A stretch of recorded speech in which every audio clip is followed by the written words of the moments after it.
Iran మాజీ supreme leader Ayatollah Ali Khamenei పార్థివ దేహాన్ని కడసారి చూసేందుకు తెహ్రాన్లోని గ్రాండ్ ముసల్లా సముదాయానికి లక్షలాదిగా అభిమానులు ప్రజలు పోటెత్తుతున్నారు.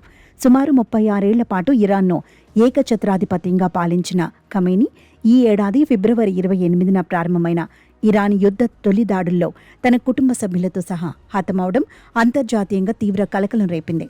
అప్పట్లో యుద్ధ తీవ్రత కారణంగా నిలిచిపోయిన ఈ అంత్యక్రియల కార్యక్రమాలు ప్రస్తుతం అమలులో ఉన్న తాత్కాలిక కాల్పుల విరమణ నేపథ్యంలో ఎట్టకేలకు తిరిగి ప్రారంభమయ్యాయి.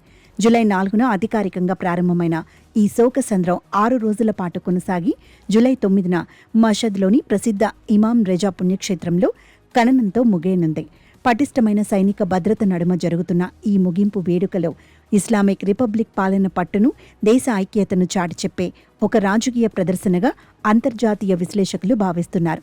ఈ చారిత్రాత్మక వీడ్కోలు కార్యక్రమంలో ఇరాన్ అధ్యక్షుడు Masoud Pezeshkian, Mohammad Bagher Ghalibaf, విదేశాంగ మంత్రి Abbas Araghchi, IRGC chief commander Ahmad Vahidi వంటి అత్యున్నత స్థాయి ఇరాన్ అధికారులు, పలు దేశాల ప్రతినిధులు పాల్గొన్నారు.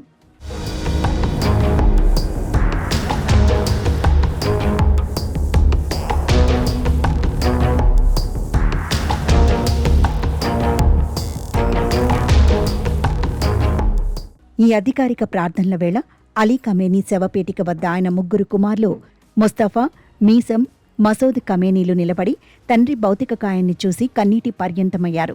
అయితే తండ్రి మరణానంతరం ఇరాన్ 3వ సుప్రీం లీడర్గా దేశ బాధ్యతలు చేపట్టిన ఖమేనీ రెండో కుమారుడు ముస్తబా ఖమేనీ మాత్రం ఈ అత్యంత కీలకమైన కార్యక్రమానికి హాజరు కాకపోవడం ఇప్పుడు ప్రపంచవ్యాప్తంగా తీవ్ర చర్చకు దారితీసింది. కొత్త అత్యున్నత నాయకుడిగా బాధ్యతలు స్వీకరించినప్పటి నుంచి ముస్తాబా కనీసం ఒక్కసారి కూడా బహిరంగంగా ప్రజల ముందుకు రాకపోవడం గమనార్హం. ఫిబ్రవరిలో ఇజ్రాయెల్ జరిపిన ఆ భారీ వైమానిక దాడుల్లో ముస్తాబా కూడా తీవ్రంగా గాయపడ్డారని, ఆ ఆరోగ్య కారణాల వల్లే ఆయన రాలేకపోయారని అంతర్జాతీయ నిఘా వర్గాలు భావిస్తున్నాయి. దీనికి తోడు దేశంలోని అగ్రనేతలంతా ఒకే చోట చేరే ఈ తరుణంలో ఇజ్రాయెల్ మళ్లీ ముందస్తు వ్యూహాత్మక దాడులకు తెగబడవచ్చనే తీవ్ర భయాందోళనలు ఇరాన్ రక్షణ విభాగంలో స్పష్టంగా కనిపిస్తున్నాయి. అగ్రనాయకత్వంపై పొంచి ఉన్న ప్రాణాపాయం, అత్యంత క్లిష్టమైన అంతర్గత భద్రతా కారణాల దృష్ట్యా ముస్తాబాను ప్రస్తుతానికి సురక్షిత ప్రాంతానికే పరిమితం చేసినట్లు తెలుస్తోంది.